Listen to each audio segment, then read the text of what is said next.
Hello everyone, welcome to my YouTube channel Healthpathodesk. Today we are going to discuss an important and emerging infectious disease known as the Nipah virus. This presentation is titled Nipah virus, Understanding a Growing Threat. As we know that this Nipah virus is considered one of the world's most dangerous zoonotic diseases because of its high mortality rate, rapid spread and lack of specific treatment or approved vaccine.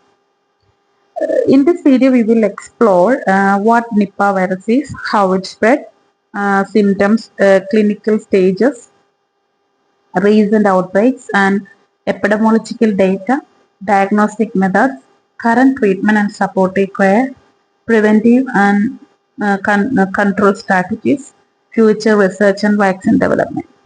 So stay with me till the end of this video and let's learn together about this growing global health threat. First slide, it just explain about the Nipah virus. The title, Nipah virus, Understanding a Growing Threat. This is, we know that it's a highly infectious zoonotic virus, which means spread from animal to human. It belongs to the Nipah virus genus and is also known for causing severe respiratory illness and fatal encephalitis. That's the inflammation of brain. The reason it is called a growing threat is because outbreaks continue to occur in different countries, especially in South and Southeast Asia. Due to globalization, climate change, and increased human-animal interaction, the risk of future outbreaks is increasing. The WHO also listed this virus as a priority disease because of it has the epidemic potential and currently lacks specific treatment options.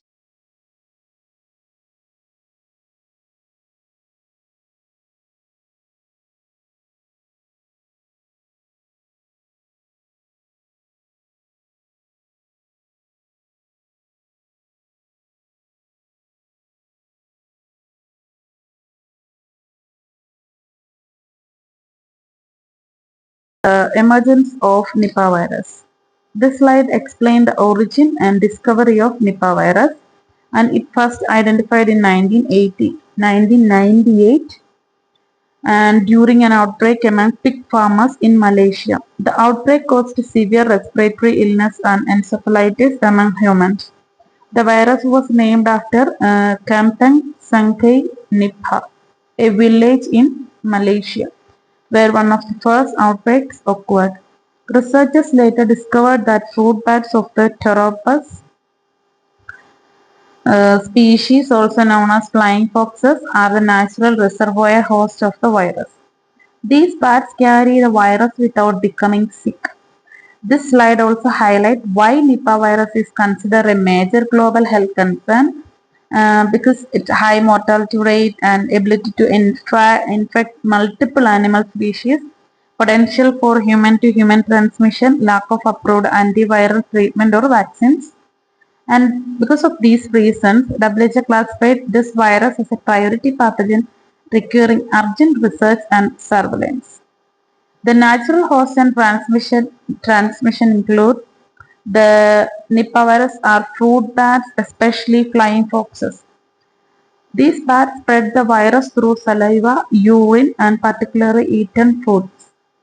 And animal to human transmission means human may become infected after direct contact with infected pigs or other animals.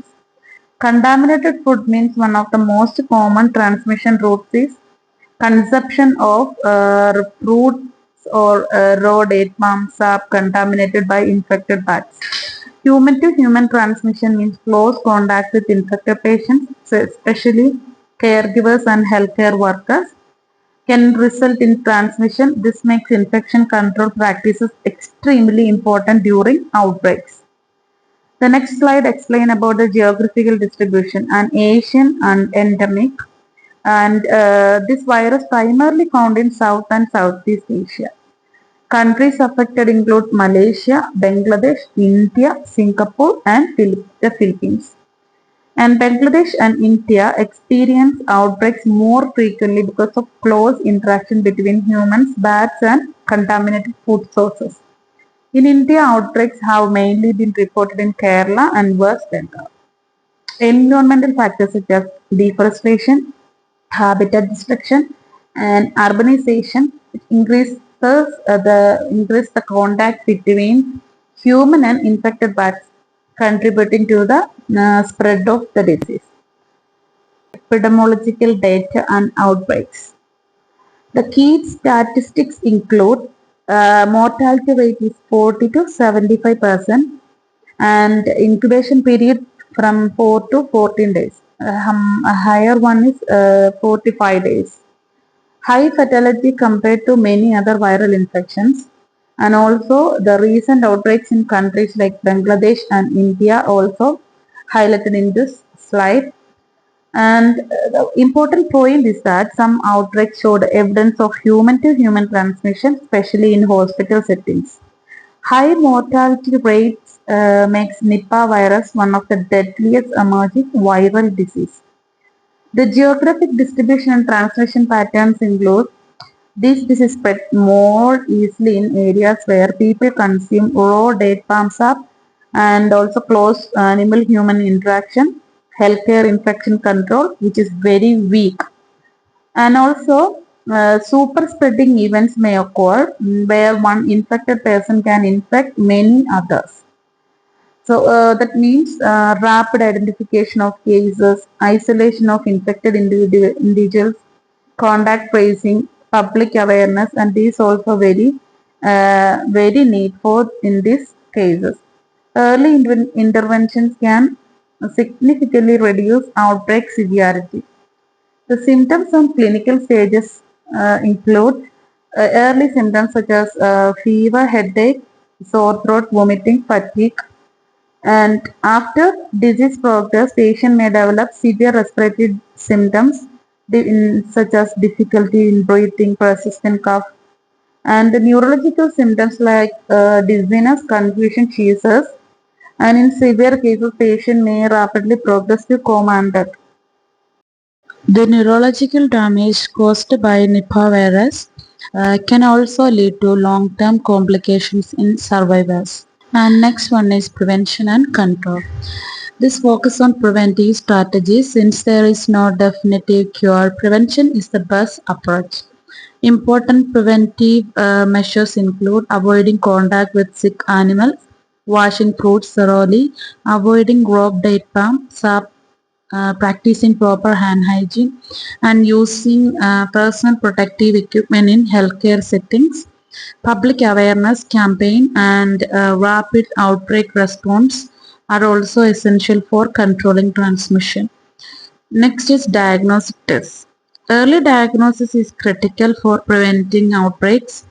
Diagnostic methods include RT-PCR tests to detect viral RNA, ELISA tests to identify antibodies, and genome sequencing for research and surveillance purposes.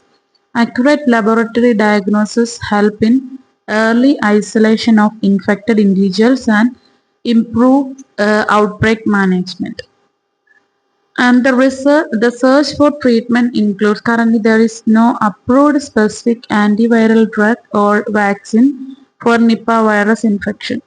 Treatment mainly focus on supportive care, including oxygen therapy, fluid management, fever control, and intensive monitoring.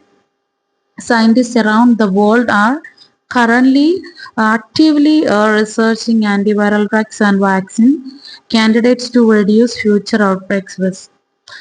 Management and emerging therapies include supportive care plays which viral role in play and patient survival. Patients with severe infection may require intensive care support and mechanical ventilation. Researchers are studying therapies such as monoclonal antibodies and experimental antiviral drugs to improve treatment outcomes.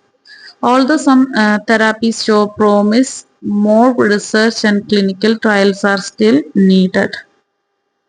Potential therapeutic agents for Nipah virus include Several therapeutic agents are under investigation. Ribavirin, monoclonal antibodies, vaccine candidates, and different vaccine platforms are currently being tested in preclinical and clinical stages. The development of effective vaccines, which is considered one of the most important goals in global health research. Monoclonal antibodies, these target the virus directly and may help prevent severe infection. And ribavirin, an antiviral drug that showed a limited benefit in some studies, and reducing risk, such as prevention, which is the key. And this highlight the practical preventive measures for the public. This include wash fruit thoroughly before eating, avoid contact with bats and sick animals, avoid consuming raw date palm sap, practice proper hand hygiene, follow infection control measures in hospitals. Public awareness and community participations are essential for reducing transmission risk. Preventive strategies are especially important in outbreak prone regions. This is the conclusion slide. In conclusion, Nipah virus remains a serious global health concern because of its high fatality rate, rapid disease progression, potential for outbreaks, lack of approved treatment. However, with strong surveillance systems, scientific research, public awareness, and preventive healthcare measures, future outbreaks can be controlled more effectively. Thank you all for watching this presentation. If you found this video very informative, please like, share, and subscribe to the channel for more educational content related to healthcare. Stay safe and stay informed. Thank you.